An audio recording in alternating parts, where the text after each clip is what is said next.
Kita lanjutkan pembahasan kita tentang two-port network.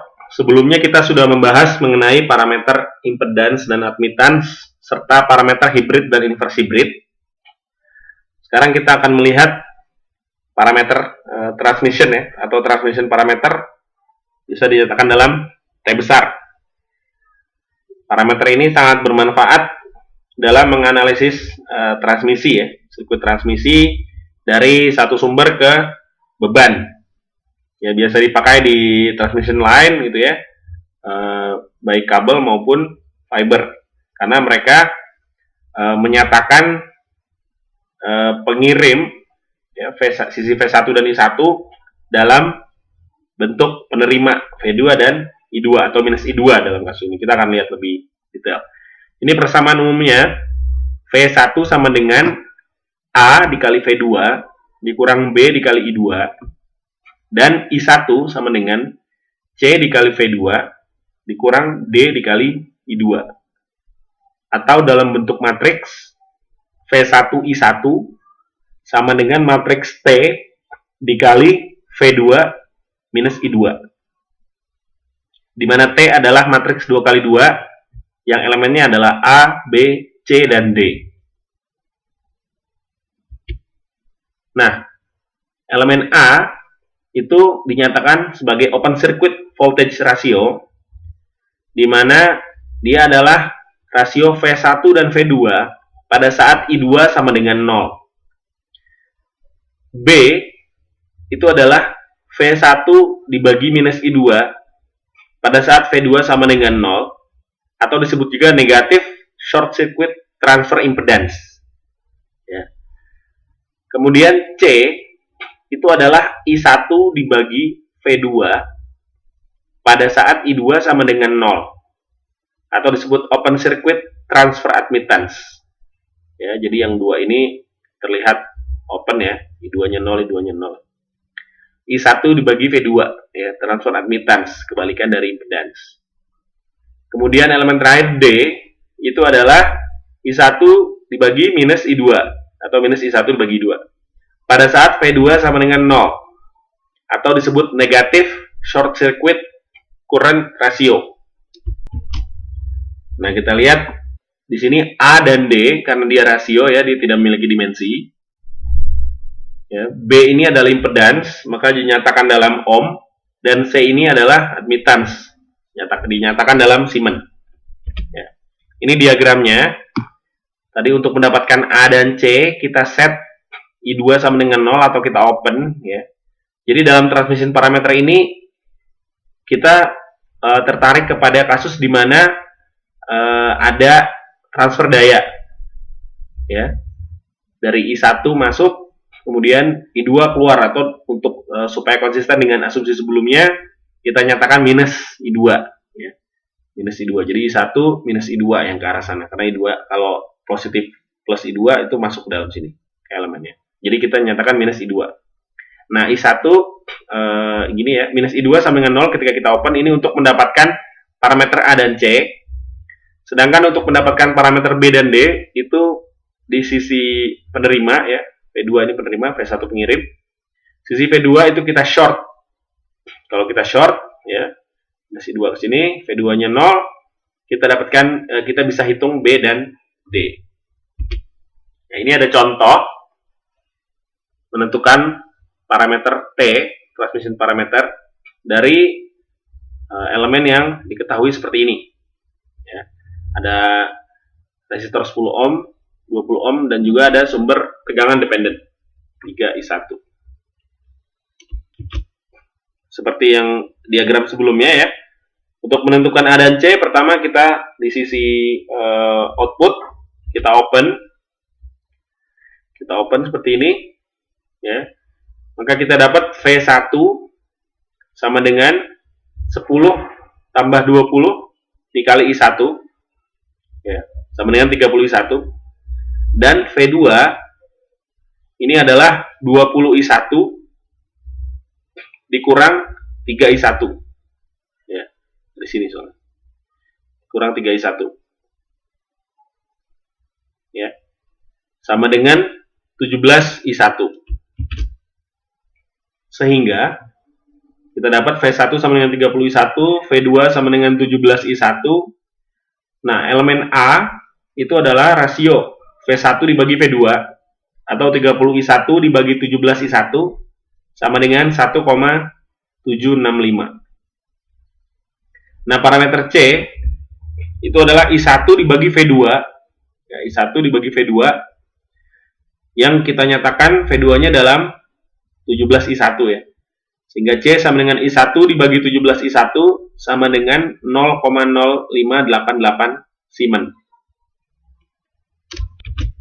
Untuk mendapatkan parameter B dan D, sisi penerima, ya, sisi output kita short, ya.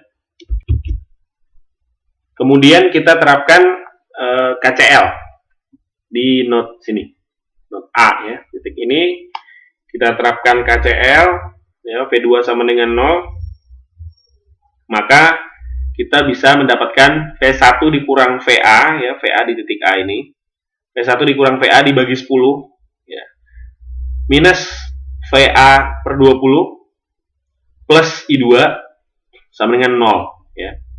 Harus masuk, harus keluar sama dengan 0. Ya.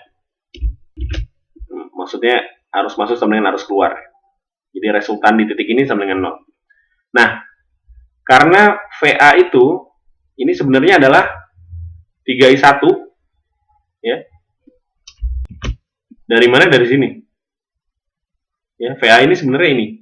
VA ini adalah 3I1 dan I1 itu adalah V1 dikurang VA dibagi 10. Nah, dari sini kita dapat V1 sama dengan 13I1. Ini ya, V1 sama dengan 13I1. Kemudian, dari kita dapat VA sama dengan 3I1 dan V1 sama dengan 13I1, kita substitusi ke persamaan KCL sebelumnya, yang ini. Ya, V1 dan VA kita substitusi ke sini, kita dapatkan I1 dikurang 3I1 per 20 ditambah I2 sama dengan 0. Ya. Maka kita dapat 17 per 20 I1 sama dengan minus I2. Ini. Nah, kita ingat parameter D atau elemen D itu adalah minus I1 per I2. Maka sama dengan 20 per 17 sama dengan 1,176. Dapat elemen D. Sedangkan elemen B itu adalah minus V1 dibagi I2. Ya. Di mana V1 sama dengan 13I1.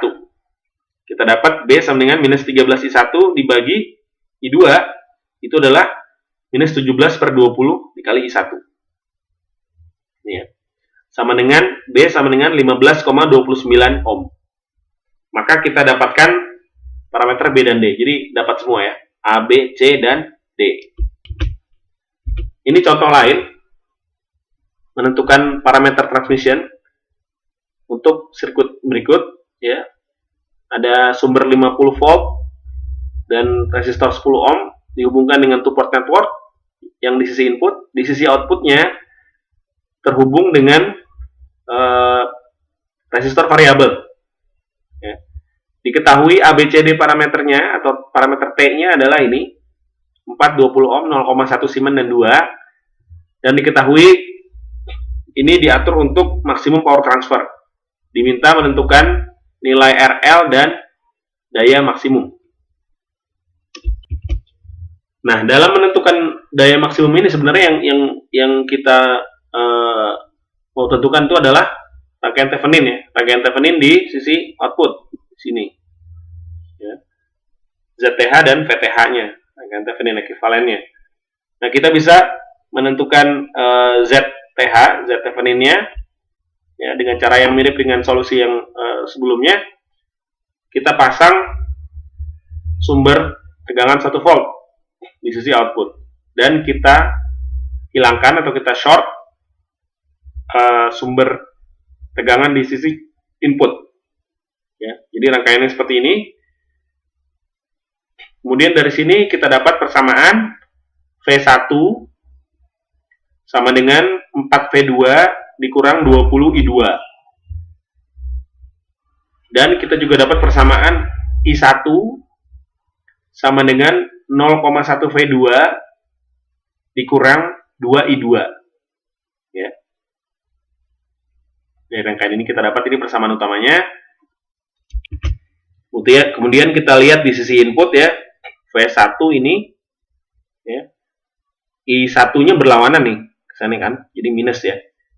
Dia ke sana gitu. Dari sini ke situ. Minus ya. Minus I1 dikali 10 V1 ini. Jadi V1 sama dengan 10 ohm dikali minus I1. Ya kan arahnya berlawanan dari kutub. Ya. Itu V1 ini sama dengan minus 10 I1. Ya, substitusi ke sini. Minus 10 I1 sama dengan 4 V2 dikurang 20 I2. Ya.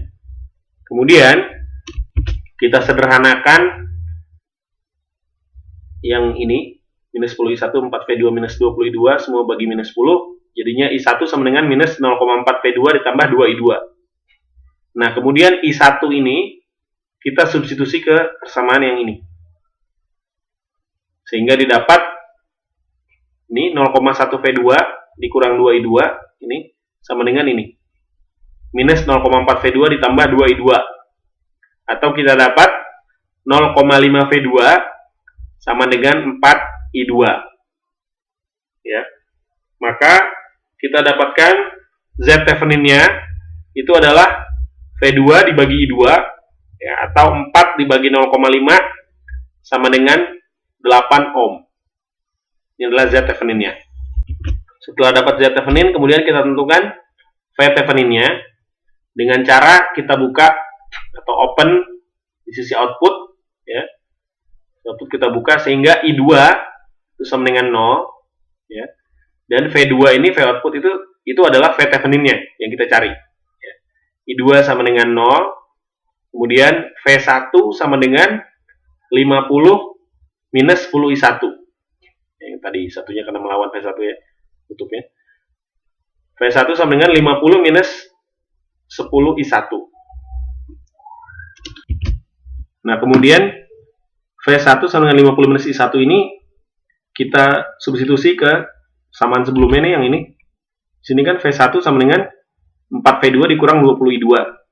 Untuk kasus menemukan menghitung VTH, itu kan I2-nya 0. Maka komponen ini hilang ya. Maka V1 sama dengan 4 V2. V1 sama dengan 4 V2, maka ini 50 minus 10 I1 ini adalah 4 V2. Ya. 50 dikurang 10 I1 sama dengan 4 V2.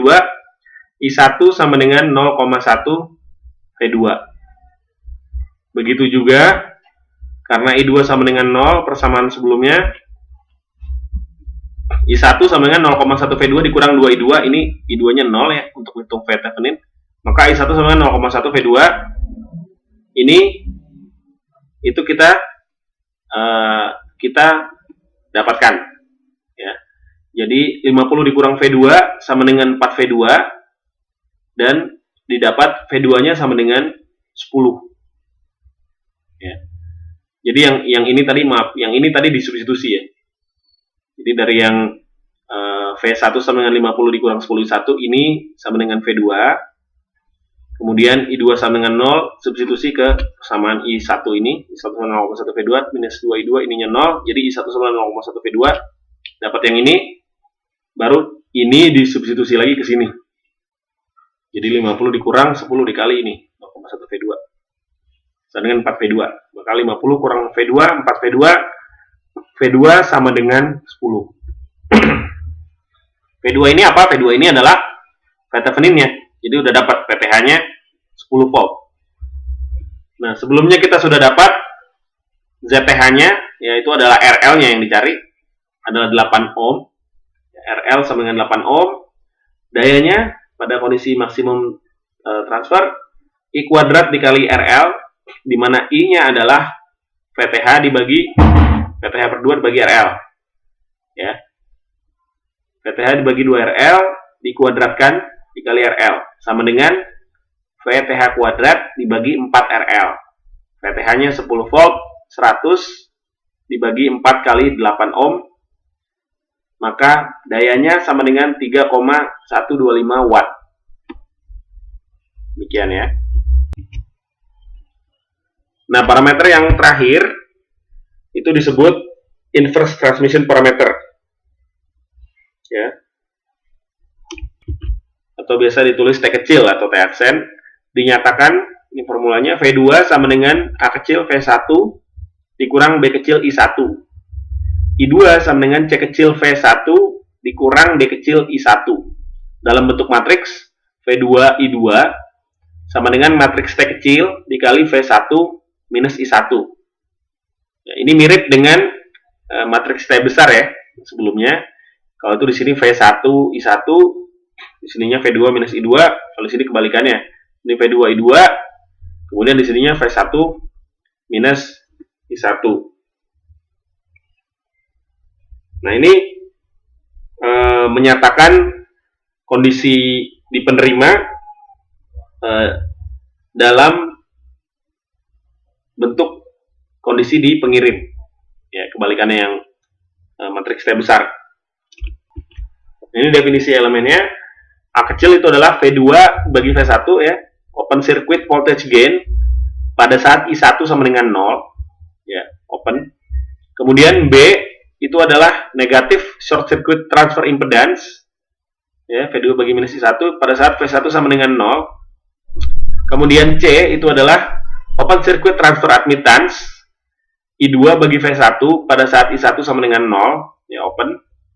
Kemudian D kecil itu adalah negatif short circuit current gain I2 dibagi minus I1 pada saat V1 sama dengan 0. Jadi logikanya berkebalikan dengan parameter T besar. Reciprocality, elemen two port network seresiprokal, ya, jika parameter transmisinya atau T besarnya adalah AD dikurang BC sama dengan 1, memenuhi ini, memenuhi AD dikurang BC sama dengan 1, atau parameter inverse transmissionnya, T kecilnya, AD dikurang BC sama dengan 1. Jika memenuhi ini, maka two port network itu disebut resiprokal. Ini analog dengan sebelumnya. Bisa dibuktikan dengan cara yang sama ketika kita membuktikan bahwa reciprocal network itu jika parameter Z12 sama dengan Z21, ya. Ini pembuktiannya sama, nanti akan didapatkan kondisinya resiprokal kalau AD dikurang BC sama dengan 1. Kemudian hubungan antar parameter, kita lihat, kita bisa menghitung atau menentukan parameter Y dari parameter Z. Caranya yaitu dengan melakukan inverse matrix dari matriks Z, ya.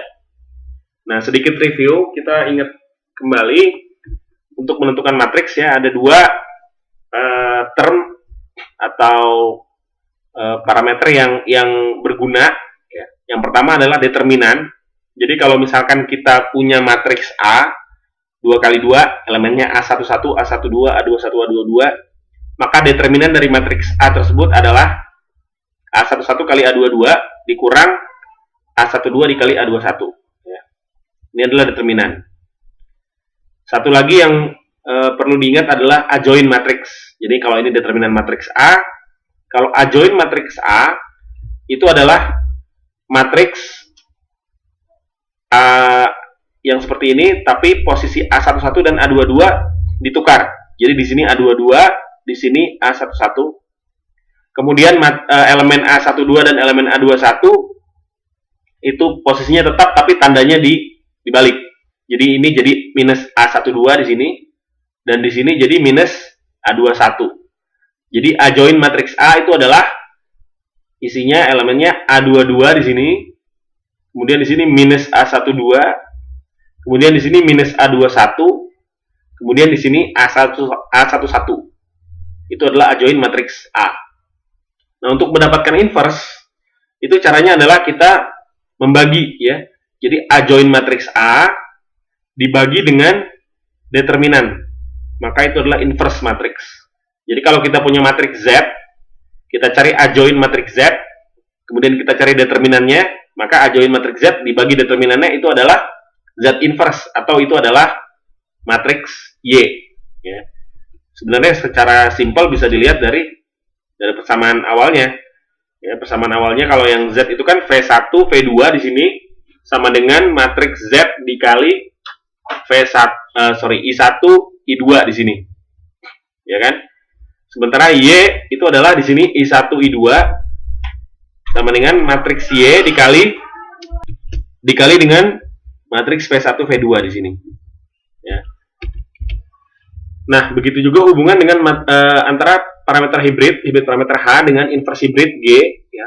G itu adalah H inverse dan sebaliknya. Tapi yang perlu diingat itu matriks inversion, matriks transmission parameter T besar itu tidak sama dengan inverse dari T kecil atau kebalikannya. Matriks T kecil itu tidak sama dengan inverse matriks T besar. Jadi berlaku untuk Y, Z dan Y, H dan G, tapi tidak berlaku untuk transmission inverse ya, transmission parameter dan inverse transmission parameter. Ini perlu diingat. Untuk memudahkan kalau dalam pemrograman kita bisa membuat tabel hubungan antara Z, Y ya, parameter H, G, T besar dan T kecil seperti ini, sehingga perhitungannya bisa dilakukan secara otomatis. Namun yang lebih penting sebenarnya adalah memahami nature dari tiap-tiap parameter ini, ya, dari impedance, admittance, hybrid, inverse hybrid, transmission dan inverse transmission. Bagaimana hubungannya, kapan dipakai, bagaimana menerapkan, dan bagaimana kita bisa menggabungkan, ya, dalam menyelesaikan masalah. Kita akan lihat nanti berikutnya di interconnection network. Demikian penjelasan singkat mengenai parameter transmission dan inverse transmission. Terima kasih.